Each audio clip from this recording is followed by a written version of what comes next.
Guys, finance minister ने अभी tax slabs change किए हैं एंड अनाउंस किया है कि 12 लैक्स की सैलरी तक कोई टैक्स नहीं लगेगा। एडिशनल 75,000 के स्टैंडर्ड डिडक्शन के बाद मतलब 12.7 लाख 5 लैक्स तक के लोगों का कोई टैक्स नहीं कटेगा। बट यहाँ पे एक थिन लाइन है, आपको रीड बिटवीन द लाइंस करना है। इसका मतलब ये है कि सिर्फ जो 12.75 लैक्स तक कमा रहे हैं उनको कोई टैक्स नहीं लगेगा, बट अगर आप 13 लैक्स कमा रहे हैं तो आपको वापस टैक्स स्लैब्स में आ जाना पड़ेगा। इसको हम एग्जाम्पल्स के लेके तरीके से समझाते हैं और मैं ये भी दिखाऊंगा कि अब आफ्टर दीज चेंजेस कहाँ पे old tax regime is beneficial and कहाँ पे new tax regime will stand beneficial. आइए देखते हैं। तो दोस्तों, कैलकुलेशन समझने के पहले आज हम ये देखते हैं कि एक कंसेप्ट है जिसको बोलते हैं मार्जिनल टैक्स रिलीफ। अब बहुत सारे लोगों को इस कंसेप्ट के बारे में आइडिया नहीं है, इसलिए मुझे भी थोड़ा सा कंफ्यूजन हुआ था शुरू में, बट अभी काफी क्लैरिटी आ गई है पढ़ने के बाद। मार्जिनल टैक्स रिलीफ के बारे में थोड़ा सा बाद में देखेंगे हम लोग। पहले ये देखते हैं कि न्यू टैक्स रेजिम में अभी नए स्लैब्स क्या बनाए हैं। तो 0 to 4 लाख 0% है, 4 to 8 लाख 5% है, और हर 4-4 लाख के इनकम इंक्रीमेंट पे आपका 5-5% टैक्स इंक्रीमेंट हो रहा है, बढ़ रहा है। 24 लैक्स के अबव 30% पे आके कांस्टेंट हो जाता है। स्टैंडर्ड डिडक्शन मिलता है 75,000 का, ये लास्ट ईयर बजट में चेंज किया था एंड उसको कुछ चेंज नहीं किया है। ओल्ड टैक्स रेजिम में there has been no changes, not even the slabs and not even the standard deduction. देख के सिंपल ऐसा ही लगता है कि अब बहुत ही जल्दी ओल्ड टैक्स रेजिम को डिसकंटिन्यू करने के पूरे पूरे प्लान्स हैं गवर्नमेंट के। अच्छा, अभी एक चीज बहुत अच्छी अनाउंस की थी एफएम ने, फाइनेंस मिनिस्टर ने, जिसपे बहुत लोग खुश हो गए थे कि उन्होंने बोला 12 लाख तक की सैलरी पे कोई टैक्स नहीं लगेगा। 75% आप उस पे स्टैंडर्ड डिडक्शन ले लीजिए तो देखा जाए तो 12.75 लैक्स तक की सैलरी पे zero tax to be paid है। अब इसमें बहुत सारे लोग वो भी खुश हो गए जो 13, 15, 16 लाख कमा रहे हैं। उनको लग रहा है कि बिल्कुल ही जीरो टैक्स हो गया और उनको इंक्रीमेंटल पे ही अब टैक्स लगेगा।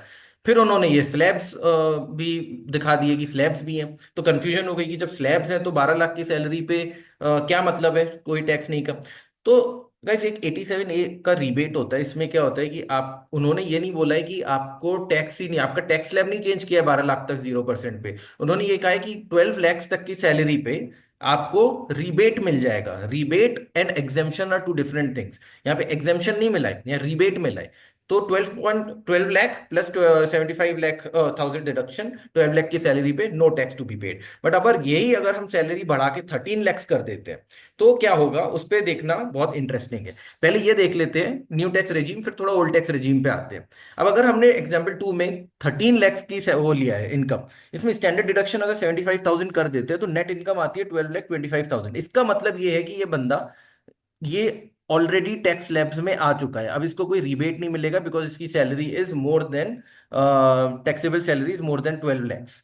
तो ये वापस इसको अगर हम कैलकुलेट करते हैं, पहले आप ये देखिए कि अगर हमने ये टैक्स मार्जिनल रिलीफ नहीं दिया होता तो इसका टैक्स लग रहा है 63,750। ये एक आप लंबे से फॉर्मूले में देखिए, मैंने एक ही सेल में पूरा फॉर्मूला टाइप कर दिया है, अलग अलग भी कर सकता था बट उसमें जाने की जरूरत नहीं है। अगर आपको थोड़ा सा देखना है कि किस तरह से कैलकुलेट हुआ है तो सिंपल है कि अगर सैलरी 4 लाख से कम है तो जीरो, अगर 4 लाख से ज्यादा है, 8 लाख से कम है, तो 4 लाख के ऊपर 5% लगेगा। इस हिसाब से ये पूरा फॉर्मूला कॉम्प्लेक्स सा लग रहा है बट सिंपल फॉर्मूला है। ये मैंने पूरा फॉर्मूला बना के यहाँ पे टैक्स निकाला इसका 63,750। लेकिन अब उसकी सैलरी इंक्रीमेंट हुई 25,000 से। मतलब बेचारा 12.75 लैक्स पे कोई सैलरी नहीं दे रहा था और 13 लाख होते ही उसका टैक्सेबल टैक्स लग गया 63,750।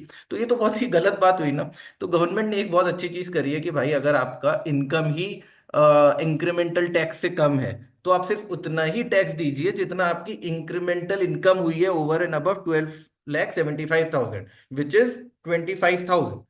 राइट। तो बेसिकली ये आपने देखिए कैसे कैलकुलेट किया है मैंने, this have calculated as 1225 minus आपका 12 लाख, जो बेसिकली आपका वो है। या फिर आप इसको 13 लाख माइनस 1275 भी कर सकते थे, सेम ही चीज आती।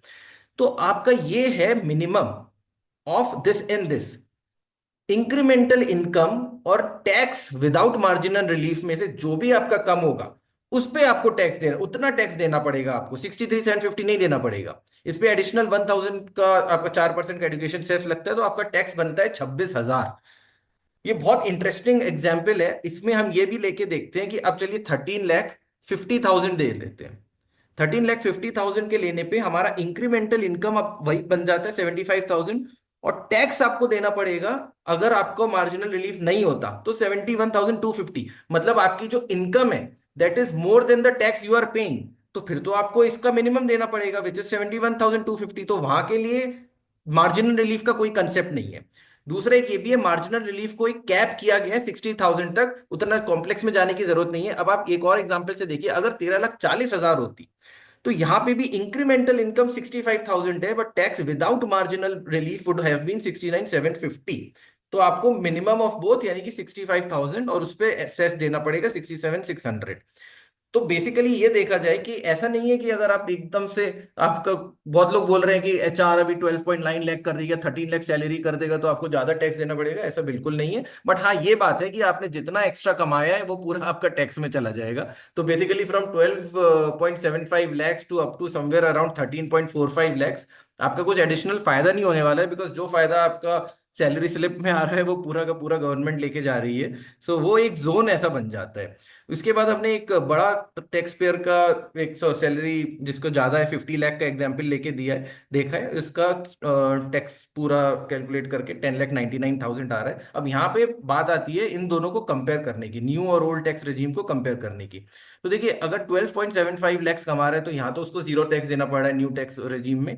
और मैंने एक ये डिडक्शंस, थोड़ा सा एजम्पशंस है, आपके डिडक्शंस अलग हो सकते हैं, इस नंबर को बहुत चीजों पे डिपेंड होगा कि आपके डिडक्शंस क्या है बेसिकली। तो इस पे बहुत चीजों पे डिपेंड करेगा ये। तो मैंने क्या लिया, एक स्टैंडर्ड अजम्पशंस ले लिए। 1,50,000 का आपका 80C का डिडक्शन मिल जाता है। एंड एनपीएस अज्यूम किया है 50,000 आप डिडक्शन ले रहे हैं। मेडिकल मैंने अज्यूम किया है 25,000 for your self, 50,000 for parents, for example 75,000। And HRA मैंने 2 लाख का अज्यूम किया। देखिए, एचआरए कैलकुलेट करने के तीन तरीके की चीजें होती हैं, और तीनों में से जो मिनिमम आता है वो आपका एचआरए होता है। बेसिकली एक होता क्या है कि 50% ऑफ योर बेसिक, अगर आप किसी मेट्रो सिटी में रह रहे हैं तो 50% ऑफ बेसिक आपका एचआरए दिया जाता है। दूसरा आपको होता है जो एचआरए एक्चुअल प्रोवाइड होता है, जनरली 1 और 2 सेम ही होते हैं बहुत कंपनीज में, बट कभी कभी कुछ कुछ कंपनीज ऐसी होती है जो कहती है नहीं, हम तो अलग एचआरए देंगे, हम 50% ऑफ बेसिक में मानेंगे नहीं। एंड तीसरा होता है आपका जो सबसे बड़ा गेम चेंजर है, rent paid minus 10% of your basic. अब हमने ये देखा है कि बहुत कंपनीज में मैंने देखा है बेसिक जनरली आपका 50% ऑफ टोटल सैलरी जो आपको बताई जाती है वो होता है। तो इस केस में अगर आपका टोटल इनकम 12,75,000 है, 12,75,000 है, तो उसका 50% आपका बेसिक हो जाता है, यानी कि 66,37,500। और अगर आपका यही, अब इसका आपका एचआरए कितना होगा, 50% ऑफ दिस नंबर हो जाएगा, यानी कि एचआरए आपको मिला है 3,18,750 का। अब हम यहां देख लेते हैं कि रेंट पेड आपका कितना आया यहाँ पे। मैं अज्यूम कर रहा हूँ कि किसी की सैलरी जिसकी 12.75 lakhs है, मतलब 1 लाख पर मंथ के हिसाब से उसकी सैलरी आती होगी, तो वो 20% एज अ थंब रूल उसको रेंट में देगा। तो 20,000 अगर उसका रेंट होता है तो साल का रेंट हो गया उसका 2,40,000। और इसमें से मैं माइनस करूंगा 10% ऑफ मेरा बेसिक, और उस बेसिक है अपना इतना, तो उसका आया 1,76,250। अब minimum of this and this में से क्या होगा, 1,76,250। तो मैंने मोटा मोटी रफ फिगर 2 लाख का डिडक्शन ले लिया है। सारे एग्जांपल्स में मैंने ऐसे ही किया है। The only thing is salary बढ़ रही है तो आपका रेंट पेड भी उस हिसाब से बढ़ता रहेगा। तो यहाँ पे 25 लाख की सैलरी के हिसाब से अगर हम देखते हैं इसको, ये मैंने इनपुट्स चेंज किए थे इस वजह से ये चेंज हो रहा है। तो 25 लाख की सैलरी के हिसाब से मैंने अज्यूम किया कि उसने 40,000 रेंट पे किया होगा। एनीवेज, वापस आते हैं अपने एग्जाम्पल पे।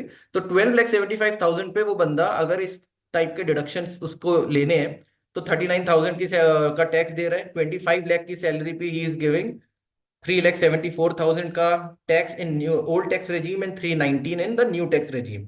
एंड 50 lakhs पे 1099,800 आ रहा है न्यू पे, और 1045,200 आ रहा है ओल्ड पे। तो देखिए, कहीं ना कहीं ऐसा लग रहा है जो ज्यादा सैलरी, जिसकी ज्यादा सैलरी है, वो थोड़ा सा न्यू टैक्स रेजीम से बेटर है कि वो ओल्ड टैक्स रेजीम में ही रहे।